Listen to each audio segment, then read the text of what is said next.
Blog Talk Radio.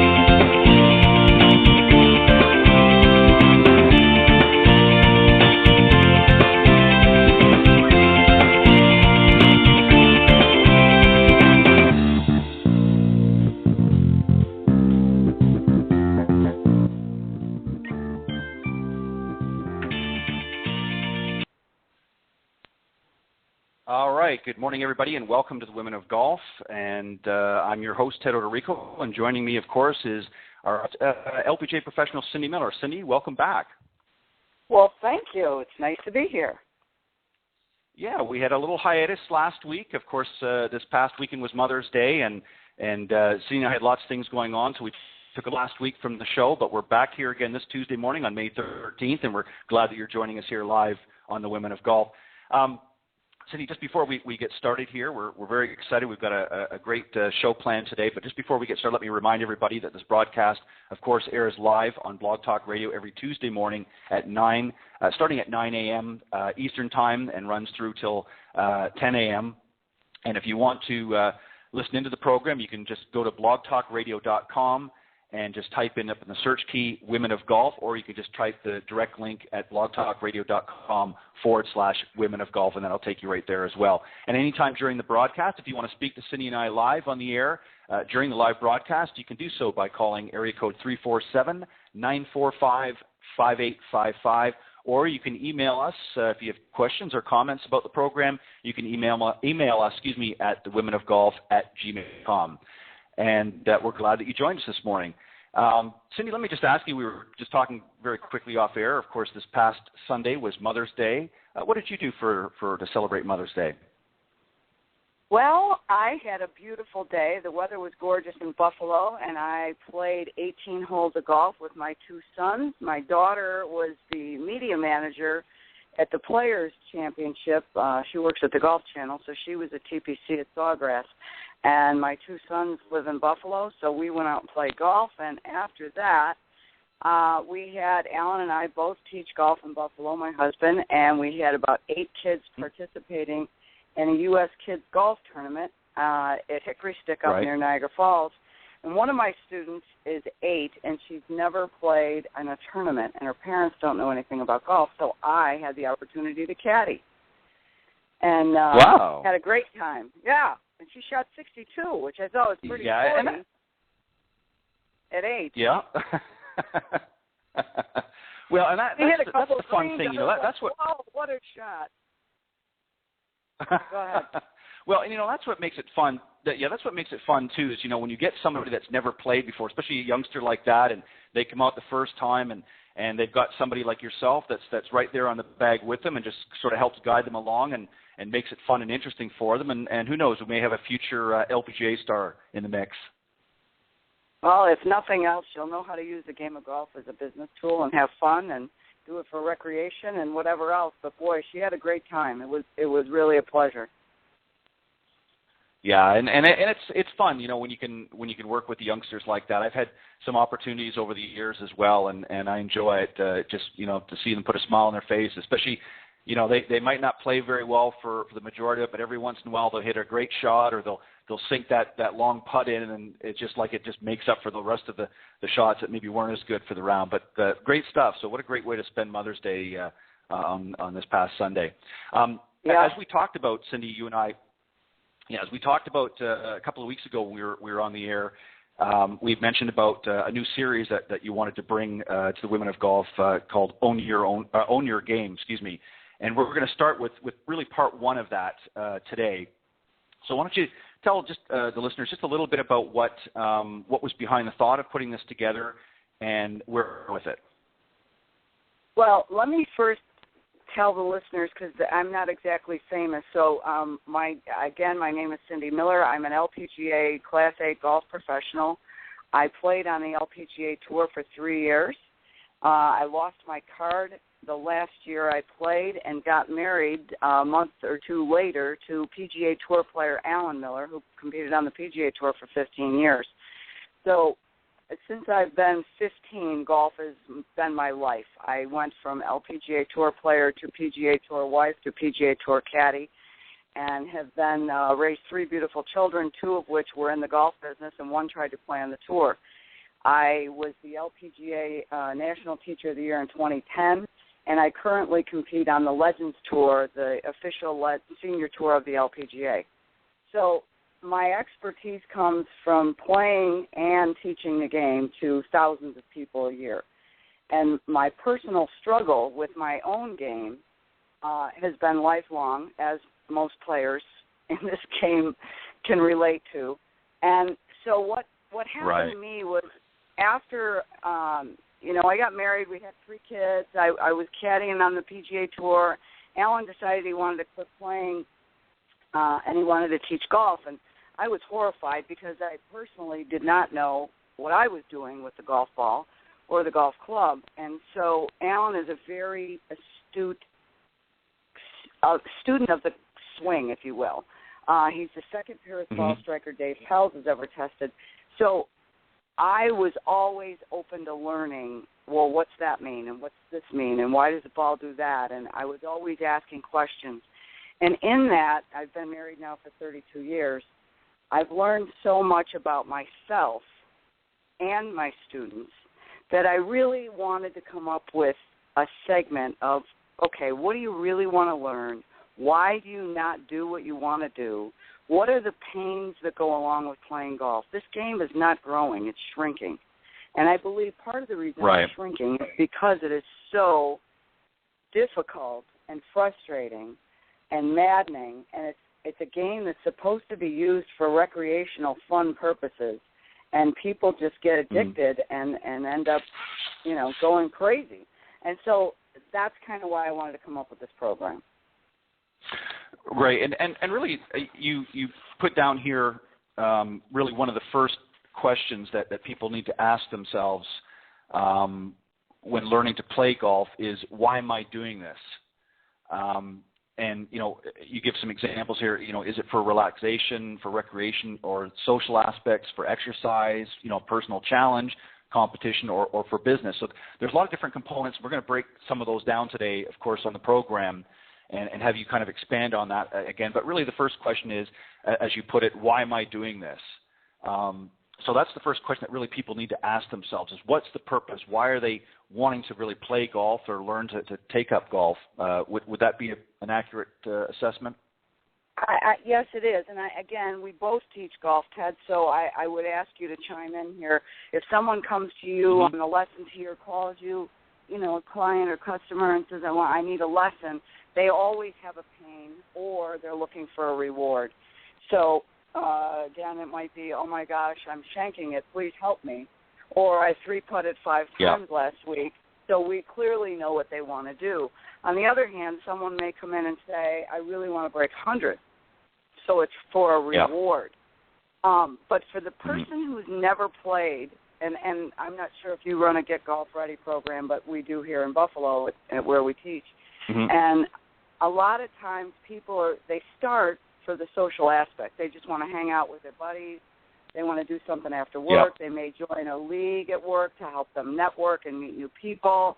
What is it that you have found why people come into your lesson tee? Well, it varies. A lot of people, as an example in my experience, pretty much what you've summed up here is it'll be either a specific swing fix they're looking for. Obviously you get some that want to take up the game, so they're sort of starting from that ground zero. There's really a myriad of things, but I think one of the things that I always try to do is I do an assessment with everybody that comes in, regardless if they're just looking for a quick swing fix. Because the problem is you might be able to fix one problem, but then a week later something else may arise, and they just sort of, come back, and it's a patchwork. So you really want to kind of find out what their goal and what their purpose. Is it just to have a good time and, as you said, a social thing with their friends, or are they looking to maybe be a little more competitive or using it as a business tool? So I really try to find out what their ultimate goal is in playing the game. And what kind of an assessment do you give them? Well, what I try to do is I try to look at really where they. I try to find out where they are. How number one, I'll ask them if they've been playing for any length of time, where they sort of got their start in golf, and I try to find out what their goals are. What they want to attain. Again, if they're just looking to play recreational and they just want to kind of a little bit of a tune-up, I don't want to spend a great deal of time, trying to rebuild somebody's swing if they just want to just sort of go out and have a fun on the weekend once in a while. If somebody really wants to play a little bit more serious, then I'll get more in depth in it, and I'll try to find out, really what areas that they're struggling the most with, and sort of do an overview of their game. And I want to be able to see how they handle adversities out on the golf course, because I want to find out how they react to things, because that's important. If people have a negative reaction all the time, because we all hit bad shots, I want to try to get into their head a little bit. But again, it depends on the level of what they want to play and how aggressive they want to play. Again, if there's just a once-in-a-while thing, obviously we don't need to go into a great assessment on it, because they're not really playing that much. But if there's somebody that wants to use it as a business tool, then I want to try and find out what they want to accomplish with it and how far they want to go with it. Well, and that's exactly where we come from. I liken it to a picture of a pyramid, and on the bottom of the pyramid where it's most wide, that's where most of the players fall in that category. They either want to play for fun, networking, maybe a league after work, or on the weekends with their spouse or their friends.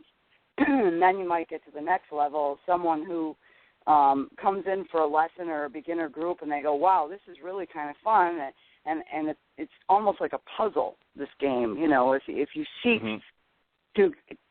seek improvement, there always has to be a mirror there. And the mirror, the evidence of what you've done with the club is always a golf ball. And so someone will come in and say, well, I can hit everything else straight except my driver. And I'm like, well, whatever you're doing with your driver, you're doing with the other clubs. It's just more pronounced with your driver. And so sometimes they really don't want to open up the can of worms, and that's why the first question is, why are you here? So, again, the minute someone walks into my lesson tee, why are you here? Well, I want to be more consistent. Okay, define consistent. Well, to me, consistent is boring. That means you have to be doing the same thing over and over again. And so, again, if we open up the can of worms of owning your game, do you really want to know how to aim? Do you have a pre-shot routine? Are you very aware you do the same grip every single time? Most people don't. They have no idea what a square club face looks like. So, again, I would love to hear from our listeners on email or on Facebook or whatever. Tell them the email address again. Mine is Cindy@CindyMillerGolf.com. I would love to hear questions from you. What are your challenges? What are your pains? What is it that you're looking to improve? What frustrates you and drives you crazy? And, Ted, what's our email address? It's womenofgolf@gmail.com. We would certainly, Cindy and I would want to hear from you. And that's a great point. We want to get a general overview of what some of the struggles that people have out there and what's going through their mind. And you're right. You raised a very valid point at the beginning of the program, that golf really has been in a decline. And part of the reason is that it's been made so frustrating. There's so much information out there for the average consumer that they're just bombarded with message after message after message, and they don't know where to turn.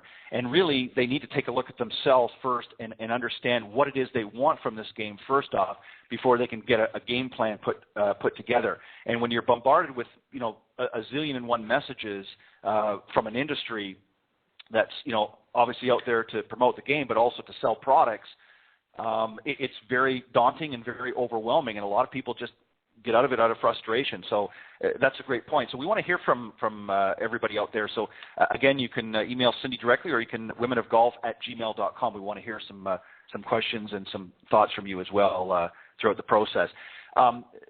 Cindy, let's talk about one of the things that you have talked about is this pyramid. Explain a little bit more what you mean by a pyramid. Well, here's a typical example is someone comes in for a lesson and they say, well, I got invited to this corporate outing. It's a scramble, or they call it a best ball, but it's really a scramble, a shotgun event, a charity event. So I really need to, give me 3 lessons, or give me a lesson that's the tournament's tomorrow and I need to know what to do. And they don't realize that this, you almost laugh, and they don't realize how difficult it is to learn to play the game. But once they come in, I have a pre-shot routine little card that I give them. I explain to them that the committee of they is the person, your husband, your wife, your sister, your brother, your mother, your father, your friends. It could be a stranger at the range who walks up and says, well, honey, I just saw you picking up your head. So I try to get them to realize that this is all about their own thought control and mind management. The ball goes straight when the face is square. What does a square face look like?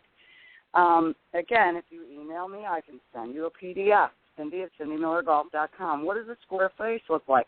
The mission of golf is to start the face square, pointing at a target, swing it back, and bring it back to square. That's the only thing we're trying to do.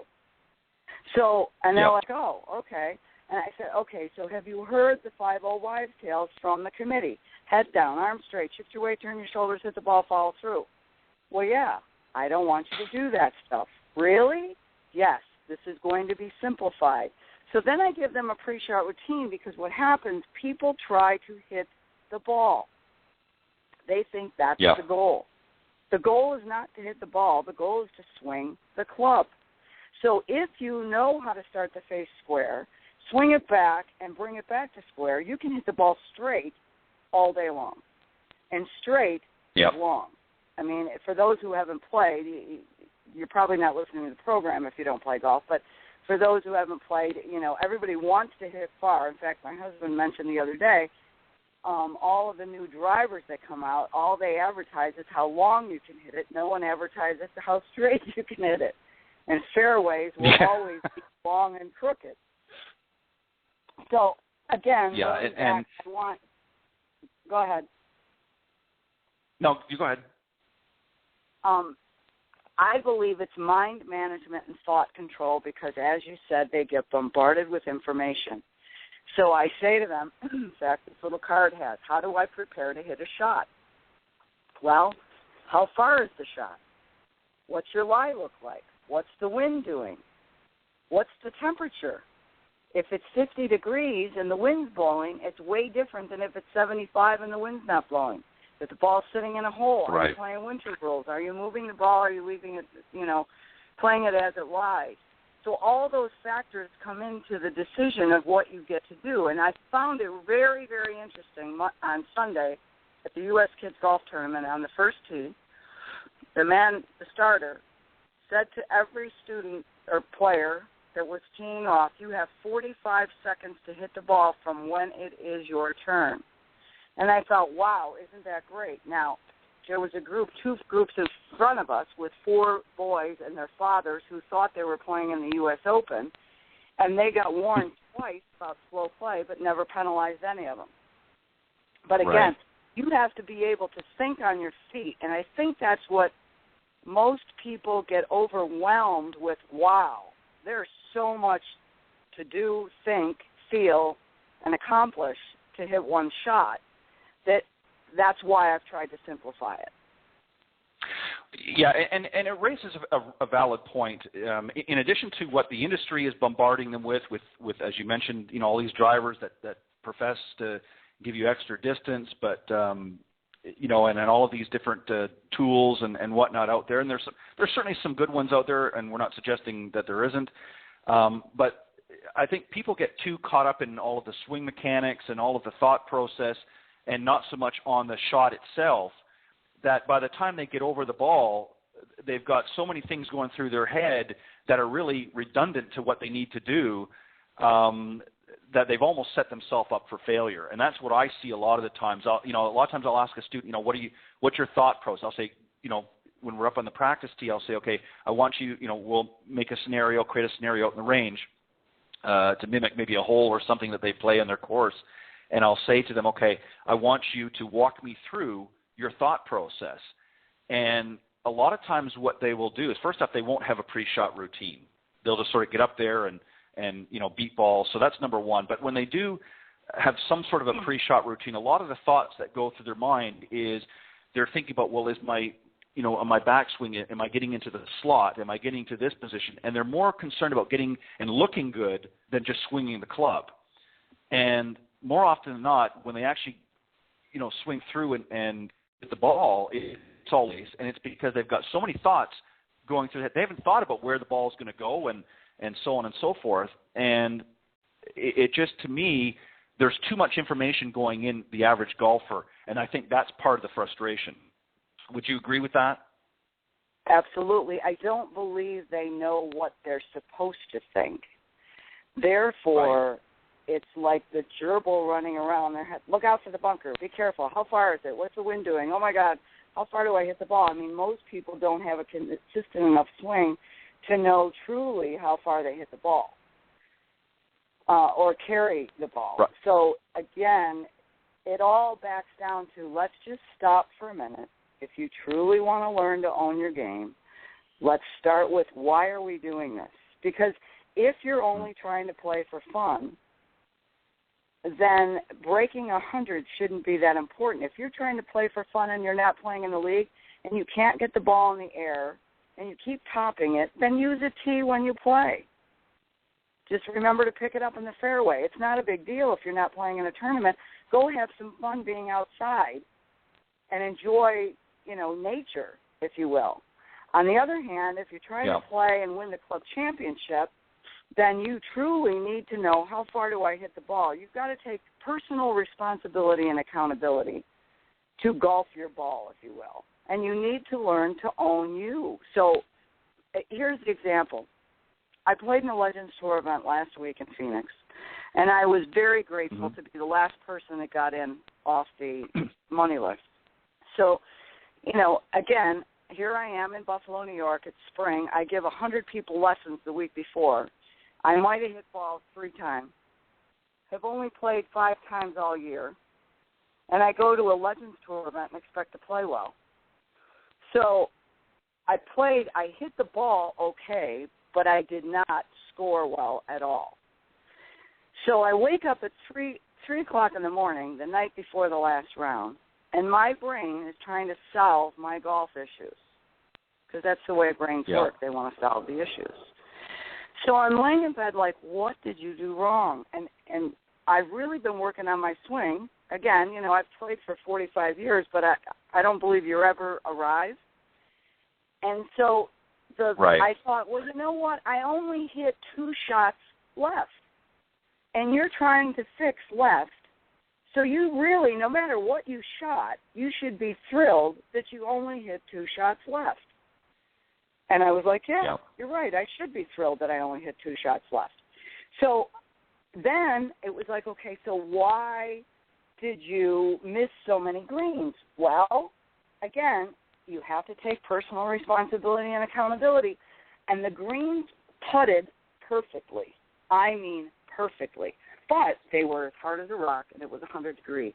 So you could hit the green, and the ball would bounce way off. Now, what would you do if you were a control freak who wanted to make sure you got the ball close to the hole? Well, then you'd take less club. Then you might start to steer the ball, which is exactly what I did. So then I didn't finish my swing because I was trying to anticipate what the ball was going to do when it hit the green. So on the next round, I was like, all right, let's stop and take a little longer, like 3 seconds longer to figure out the yardage to the front of the green, the middle of the green, and where the pin is. And stop before you make a decision and pull a club out, which I did, and I hit 13 greens the next day. So, yeah. But you have to be very honest with yourself and truthful if you want to be able to fix it. And some people don't. Some people don't. Some people are really afraid of what might happen or what they might find out. The enemy is within.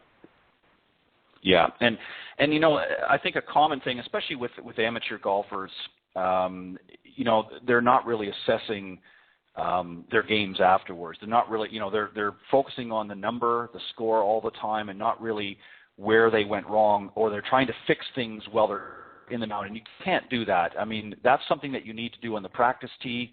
After the round, you take whatever game you've got that particular day, and you do the best you can to make it work. But, if you've got swing issues, you can't be, trying to adjust everything. I mean, you can make minor adjustments, but you can't reinvent the wheel, so to speak, while you're out in the middle playing around, whether it's for fun or whether you're in a competitive mode, because otherwise it just 9 times out of 10, it's going to make the matter worse or create other issues, and then you're just going to get more frustrated. The next thing you know, your score just continues to go up. And I think you really have to, as you indicated, you have to really sort of assess yourself and think about what it is you want to accomplish. Think about the end result, what it is that you want to accomplish when you're out there in the golf course, and have that as your key focus, and not worried about whether the club is on the right plane or you obviously want to make square contact. But if you're hitting it a little bit left, or maybe you're fading it a little bit to the right more than you'd like to, you don't want to start reinventing the wheel while you're out in the middle of the round, because that's just going to create disaster. And I think a lot of people do that. Cindy, let's just, you brought up a very interesting thing here, talking about the tournament. Go through the mind, if you will. Go through your mind when you were coming up to any specific hole, doesn't matter what it was. What's sort of the thought process from start to finish that you went through when you were, because you're obviously playing at a competitive level, what's the thought process that's going through your mind, just to give people an idea of what you're thinking about?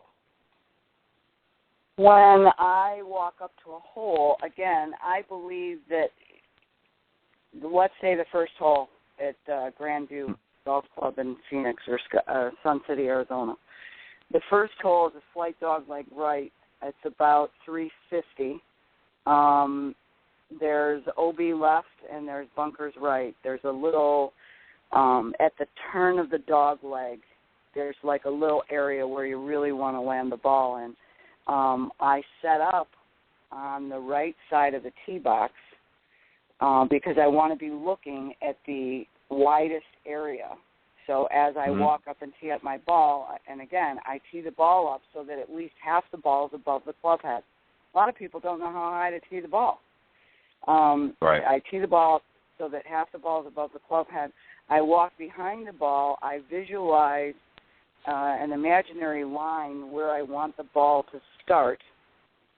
I look out at the target, and I see this big curve to the right, and I walk into the ball open so that I can see where I'm aiming. Again, most people aim their body with their club, against their legs or their hips or their shoulders.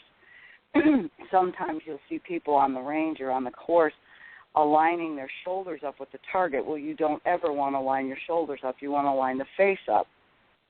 So right. I walk it open. I set the club behind the ball. I make sure my arm is next to my side so that I'm not reaching. My tendency is to try too hard, and I lock my arms up, and then I'm too far away from the ball, and I'm not going to hit it square. So I walk up to it open. I set the face down with my right hand. I set my feet. I look out at the target. I will take my right hand off the club and pretend I'm tossing a ball underhanded towards the target with my right hand before I start my swing, just to be sure that I'm aimed correctly. So that I call that my dumb blonde way to make sure you're aimed okay. So picture yourself standing over the ball, both hands are on the club, feet are set, everything's ready to roll. Just take your right hand off if you're right-handed, or your left hand if you're left-handed, and give yourself a little underhanded toss to be sure that you're aligned. Then I put my hand back down, and I just say, okay, are we ready? And my swing thought, I do think while I'm swinging.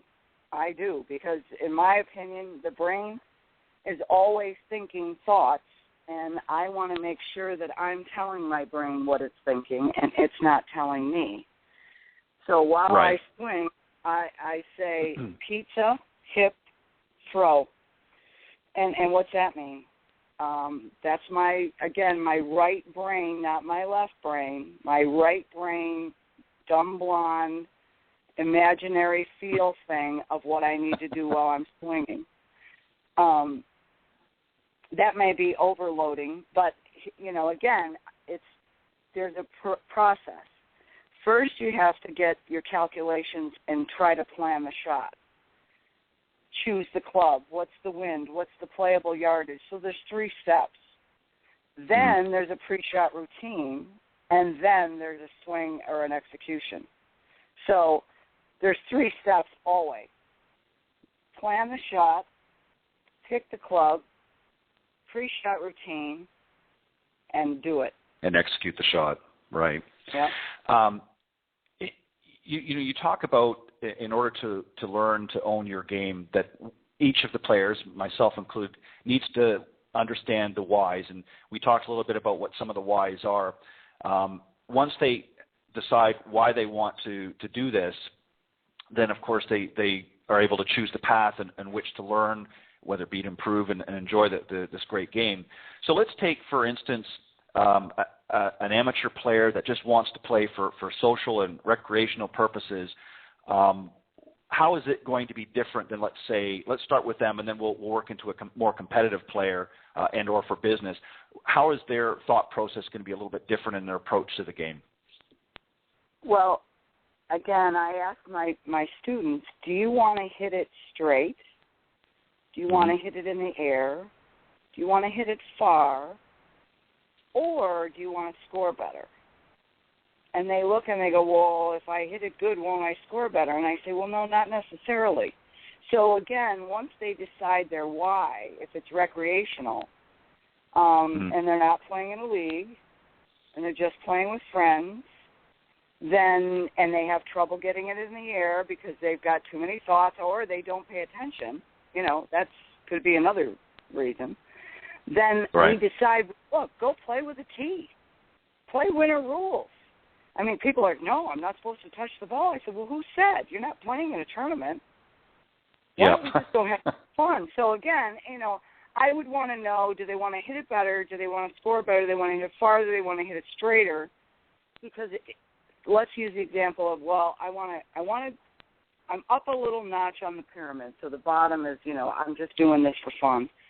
And the next step might be, well, I'd like to practice a little bit. Maybe take a lesson, 3 lessons a year and hit balls 5 times a year, a little bit more investment. Then I might say, well, let's try to break 100. Or let's shoot 108. Well, what's that? Well, that's double bogeying every hole. Mm-hmm. Okay, so what's that mean? Well, that's 2 over par on every hole. If you wanted to double bogey every hole, then I need to help you learn to get on the green and par.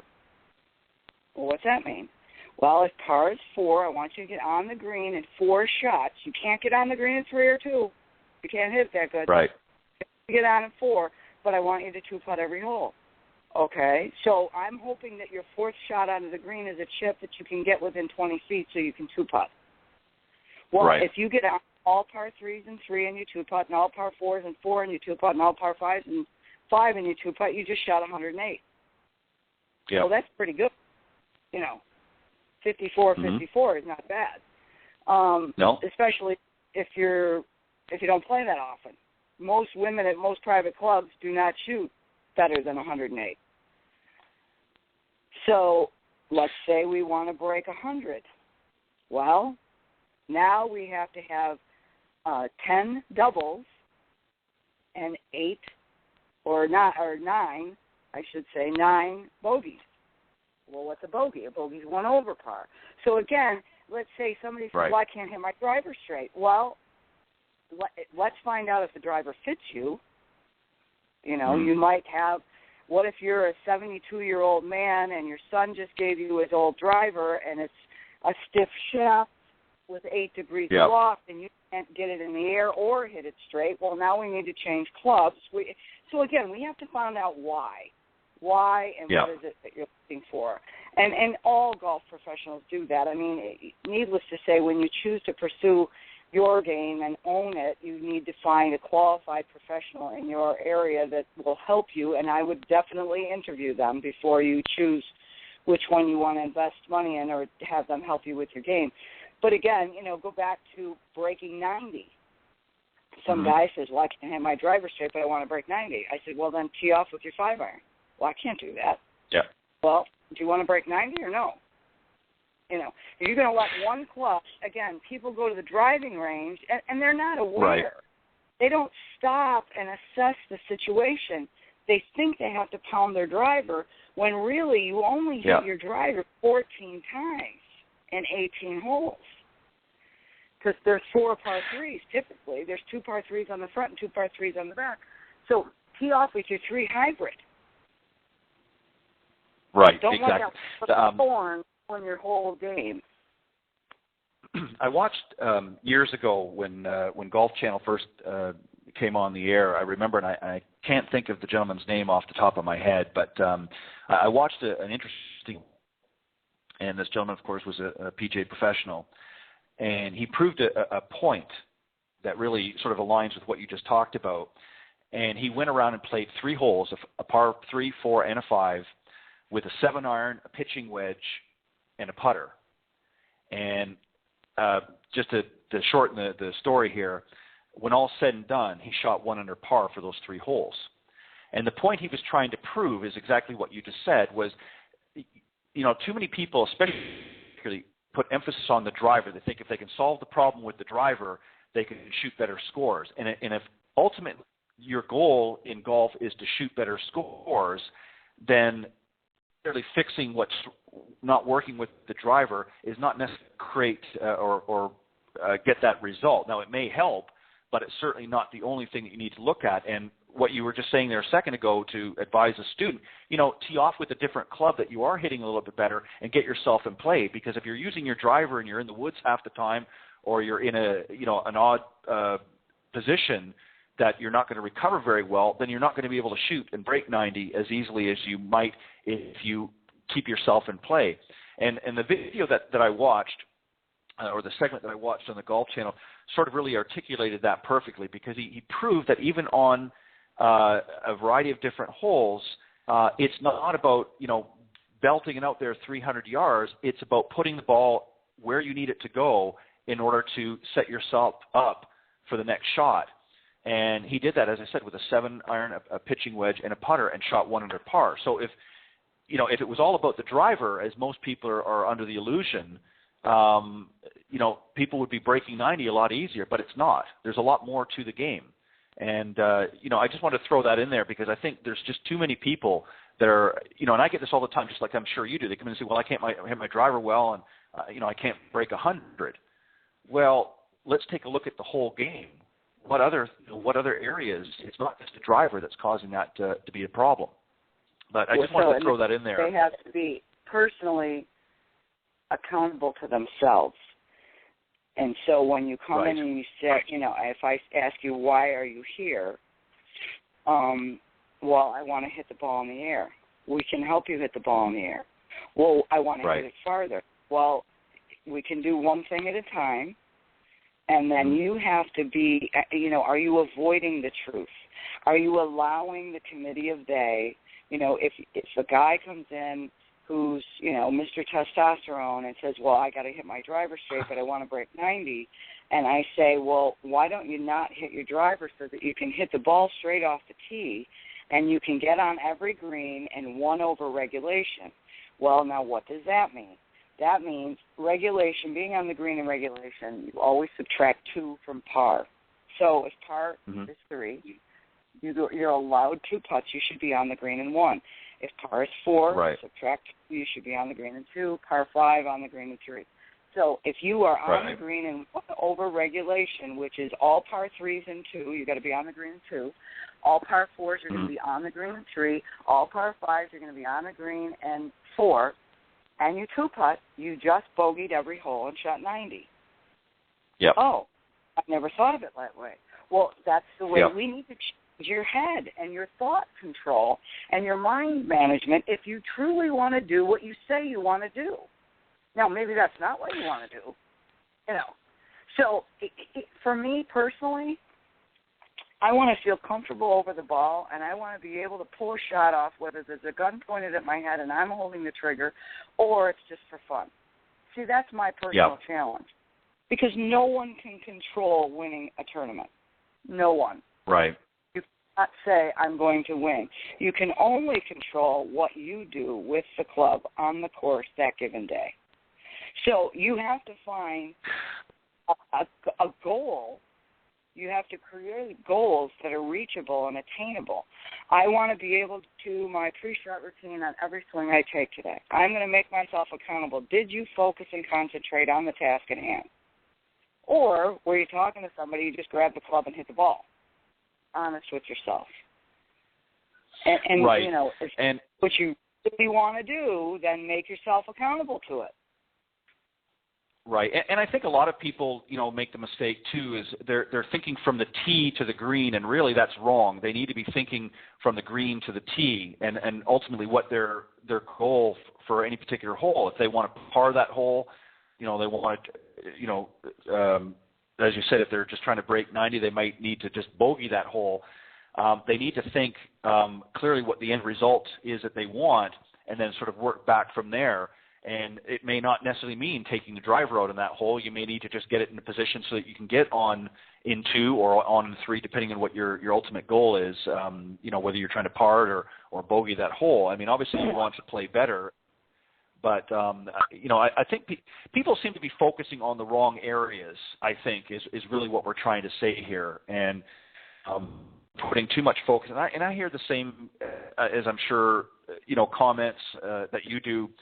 When people come for lessons. And I think doing an overall assessment and really understanding what it is they want, you know, why they're playing golf, first off. What is the purpose behind what you're playing? You know, is it for recreation and social, or is it because you want to play more competitive, or you want to be a better player and use it as a business tool? Obviously, when you're out and working you know, your fellow peers at work, you want to be able to have a pretty good game just to feel good about it and enjoy it more. So you really need to assess that. And then once you have that assessment, then you need to take a course of action applicable to that assessment. So as you indicated earlier, if you're somebody just out having fun and you just want to be able to score a little bit better or get the ball in the air, then use a tee. Like you said, if you're not playing in a competitive game, who says you can't use the tee? Well, and it's such a great sport, and it's so much fun. I would also find maybe a par 3. Here's the beautiful thing about U.S. kids golf. Those holes are so much shorter. The yardage for the 8-year-old girls was 1,500 yards for 9 holes. So my little Adriana, we had a 90-yard par 3. She pounded driver, carried the bunker over this hill, landed on the green about 20 feet from the hole. And, I mean, everybody saw it, and we all clapped. And again, she's getting recognition. And then the smile comes on her face. She's like, wow, I just did that. I mean, you just feel great about yourself. On the other hand, you know, why when someone comes into play or learn to play and they want to play for business, they're afraid they're going to look stupid. No one wants to be embarrassed. And so I urge people to know, or I'm trying to get it through, that communicate that no one wants to look stupid, and everybody has looked stupid, and people need to remember what it was like when they were a beginner, and you need to realize that most people aren't looking at you, and they're thrilled when you miss it because they're glad it wasn't them, because they're all afraid they're going to miss it as well. So a lot of times, because I teach and I play on the Legends Tour, I get paired with total beginners in the Pro-Am, because the tournament committee realizes that I will be nice to them. And so many times I've had 4 women who have never touched a club in their life, and we're going to play 18 holes. And so I'm like, okay, take some extra nice pills today. And so we get out there, and I said, all right, here's what we're going to do. Here's a little cheat sheet. So I give them all this little pre-shot routine card that I give to all my students. And I'm going to teach them how to do that. And I said, I don't care how bad you hit it, as long as you take 14 practice swings and you do this quickly, and you're not a pain in the butt. So no one cares how bad you are, as long as you move along and you're a pleasure to be with. Right. Right, exactly. Something that really the average golfer, and here's the funny thing, most golfers, when they look at players at the professional level, don't really focus on the right things. They're looking at, okay, well, how they're swinging the club, or how they're putting the club into the position, and where, how they're, the type of shot they're hitting. But really, if you look at players, and I use Jack Nicklaus as an example, Jack Nicklaus's goal when he went out was not to become a better ball striker, per se. I mean, obviously he wanted to be able to hit consistently, but his was about course management. He thought his way around the golf course. He wasn't worrying about whether he hit the perfect shot and whether the ball flight was just so. He wanted to think his way around the golf course. So he would say to himself, as an example, okay, I need to put the ball in this position here to set up for my second shot.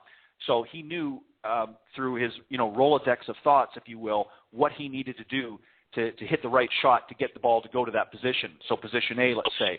And then when he got to position A, he retraced that same process again. It's okay, now I'm in position B and I need to go to position C. And again, he would, recall, but he wasn't sitting there focusing, well, I need to hit this shot just perfect. The ball just has to be, traveling pretty and look just great in the air. No, he was thinking about how do I manage myself around the golf course to get in the fewest strokes possible. And that's why he was so successful. And the players that are out there worrying about hitting their driver just perfect or hitting it farther than everybody else, more often than not, don't score well. And, there are very, very few exceptions, even on the PGA Tour, where the furthest hitters are winning consistently every week.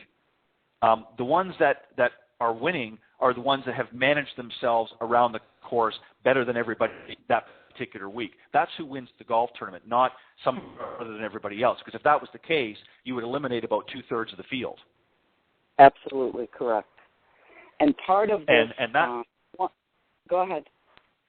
Well, and I just want to add to that, and that's one of the misnomers. And again, we're not trying to criticize the industry or anything like that, but this is one of the things that frustrates me a little bit about the manufacturers when they're coming out with this equipment.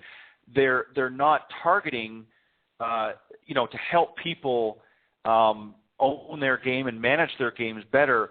They're targeting on how to increase distance and hit the ball straighter and things like that. And what's happening, and that's why the handicaps really haven't budged very much over the last 20 or so years, because people might hit a little further, they might hit a little straighter than they did, but they're not managing their games better. And that's what we as instructors need to be focusing on, I think, more, and many do, such as yourself and myself, are focusing more on not so much hitting the perfect shot, but managing our thought process when we're playing the game. Absolutely, absolutely. And one of the topics in this series is going to be, who am I? And again, I share all this because it's been my personal quest. And all this started in 2000. I have this shirt business, and I was sitting in the shirt shop one Monday morning reading the paper and looking at the stats and the summary from the tournaments the week before. And I noticed that there was a thing called the Women's Senior Golf Tour, which is now the Legends Tour. And I was like, what is this? Right. And I saw my friends' names, and that's what spurred me to choose to take a mulligan, if you will, to, look in the mirror and say, okay, why weren't you that good when you played on the LPGA Tour? What was wrong with you? Were you afraid to win? Were you afraid to lose? Was your game not good enough? You invested all this time, energy, money in trying to improve, and you weren't successful. I mean, you were successful. You were one of the best in the world, but of the best in the world, you were one of the worst. So why? Yeah. Why is that? So I have personally opened up Pandora's box to find out why. Yeah. And it all with, why am I here? Why do you play? And one of these topics for our series is going to be, who am I? So you need to know your own personality. So as you mentioned about Jack Nicklaus is what we would call a high C. He's a DC, or a melancholy choleric. He's a control freak perfectionist. So everything he does is diligent, political, cautious. It's all thought out, okay? If you look at Jason Dufner, nothing like Jack Nicklaus. So once you realize, wow, there's all kinds of different personalities on the PGA and LPGA Tour, and which one am I? And then you can learn, and we will be sharing that with you in this series of Own Your Game. Well, who am I? What are my strengths? What are my weaknesses? What are my golf tendencies? What will I tend to do? Will I be a rabbit or the tortoise or the hare? Jason Dufner is a tortoise. Yep. Oh, I just want to hit fairways and greens. And Tiger's like, no, I'm firing at the pin. So you need to know who you are, and that will probably be coming up within the next couple of weeks, that topic. Excellent. And let me just add to that, and that's a really great way to approach this series, because I think that's another area that a lot of, particularly amateurs, I think once people get into a higher competitive level, I think they sort of work through that. But the average high handicapper or amateur golfer out there, I think is one of the and let me just say this, and the industry is partially, I think too often, we've tried to in the past have tried to steer people to say, okay, well, whose swing do you want to kind of mimic on tour? Who's somebody that you want to fashion yourself after? And really what we need to be doing is helping them define who they are. Now, that's a taller player, somebody like a Nick Faldo or something like that, might fit in your wheelhouse, if you will, as far as a proper plane and things like that. But really, you can't mimic somebody else. You have to find again, whether you're the tortoise or the hare. You look at a player like Nick Price, a much quicker pace compared to somebody like a Freddie Couples, who's a little more relaxed, a little slower pace of player, but both very effective in their own rights. And, if Nick tried to slow his swing down or tried to play like Freddie, he probably wouldn't have been as successful, and vice versa. So each of us have to find who we are and own our own games and focus on bringing the best that we can do, and not try to focus and become somebody else. And I think that's what will go wrong, and I think that's where instruction in the past made some mistakes along the way. Well, again, it all comes from the committee. I mean, this is one sport. Yeah. There's so many people who don't know what they're doing, try to give advice to people, and they don't know what they're talking about, which, to me, I'm grateful for, because it only helps me make more money. Because once they're all screwed up, they can't get fixed. That's a blessing. Every shot makes somebody happy. So, keep talking, boys. But the point being is, yes, it's near and dear to my heart because I have lived it my whole life. And I have married Jason Dufner, and I am Suzanne Pedersen. And so what I fell in love with him for, when I saw that syrupy, smooth swing, needless to say, when you get married to somebody and you go, oh, my God, will you move it? And you fall in love with the opposite, and then you marry him, and all you see is the negative of the opposite. But, again, that you truly, truly have to know who you are if you choose to open the box. And I would encourage all people listening to truly, when we do this segment, probably in a couple of weeks, in the topic of who am I, and I will discuss the 4 different personality types, and I'll give you a link to where you can find out what you are. It's eye-opening, and it's refreshing, and it's cleansing, and it's like, wow, I don't need to try to be somebody else. I am who I am. And, again, if we tried to make Jason Dufner like Tiger Woods, he would never break 80, and vice versa. Right. You just do that. You're born the way you are. Right, and that's the thing, is you have to. And let me just sort of end on this point a little further with some other players.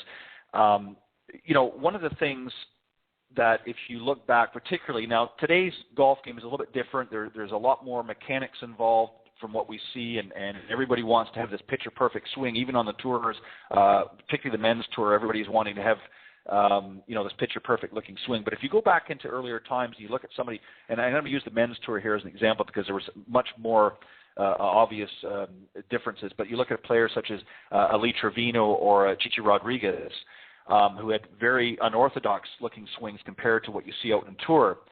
But it worked for them, and they were able to master their swings. Now, if you were to analyze it under today's standards, people might look at it, well, Lee was very open in his swing, had sort of a looped out and came back around, and there's a lot of different things. And even Freddie Couples, you could even pick apart his a little bit. But they were able to master their swing. They didn't try to change who they were. They worked with who they are and mastered it in such a way that they were able to be the best that they could be. Now, if they had have gone and somebody had have rebuilt and redesigned everything to who they, something different than what they were, they probably wouldn't have had the success that they've had. And that just further proves your point. If we were to change Jason Dufner with, say, Tiger Woods and vice versa, they probably wouldn't have been as successful as they've been on tour. That's the absolute truth. Absolute truth. You have to be who you are. And once you are comfortable with that, again, I'm going to use a couple of the audio tapes that I did at the Legends Tour event, and my question to Nancy Lopez was, what have you learned over the years to own your game? And she said, Cindy, I have learned that I needed to have strong personal boundaries because everyone tried to change my swing. And they all meant it for good. But the criticism from the committee, you have to be able to sift through and be strong and say, look, my swing might look funny, but I won an awful lot of tournaments and I'm in the Hall of Fame. So, that's right. Again, that's right. Don't criticize. Get that ball in the hole and trust yourself. Well, exactly. I mean, look at all the different putting styles that we've seen over the years. As an example, you've had your sort of traditional putting styles. I mean, Jack Nicklaus always stood very open to his line, and he had a very unusual putting style, but it was one of the most effective of his time. Arnold Palmer had sort of a slapping type motion in his putting stroke for years, but look at the tournaments and the success that he's won. I mean, there's a multitude. Look at Jim Furyk as an example. Michelle Wie, exactly, now has adopted sort of a completely different putting style to what she used to, but it's working for her. And, you have to, in order to own your game, you have to be yourself. You can't be somebody else. You can't own somebody else's game. You can only own your own game. And that's what we're going to talk about here in the weeks to come with Cindy Miller here on the Women of Golf. So we hope you'll continue to tune in each and every week. And Cindy, what a great series. I think it's something that has certainly been long overdue. And I'm glad that you wanted to bring it here, and I think it's going to be fun and interesting. And what we want everybody to do that's listening out here just before we close off the program, because we're coming to the end here, we certainly want you to contact us through email. The email here for the show is womenofgolf@gmail.com, and Cindy, yours is Cindy Miller at cindymillergolf.com. Is that? Cindy at cindymillergolf.com. Cindy. Okay. So you can email either one, or certainly call into the program during the live broadcast and throw some questions our way at area 7-945-5855. We certainly want to hear from you. And we're going to be putting some things up on Facebook and through Twitter, some questions that we're going to be posing to get you guys a little more interactive in here. We want you to participate because this is really about you. This is not about us. We're doing this really to help you own your game. So we want to make sure that you're taking part in this process as well. But we want to thank you for tuning in. Cindy, great series, great way to start it off, and I'm looking forward to working through some more components of it. A job well done. Thank you. Thank you very much. I'm very excited. And please have listeners, send us questions and comments. We want to hear from you. Yeah, and we're going to put some things up on, as I said, through social media and get you guys, you ladies, and that involved a little bit more. We want to hear from you, so make sure that you contact us either by email or you can certainly, as I said, call into the program. Put some messages up on Facebook, either under Cindy or my page, and we'll be certainly more than happy to talk about it here on the program. But in the meantime, we have to wrap up another great program. Cindy and I certainly want to take this opportunity to thank all of the listeners out there from really all around the world for tuning into the Women of Golf broadcast. We look forward to having you join us here each Tuesday morning at 9 a.m. Eastern Standard Time each and every week on blogtalkradio.com. So make sure that you tune in next Tuesday at 9 a.m. Cindy, have a great week, and we will see you guys right here next week on the Women of Golf. Have a great week, everybody. Thank you.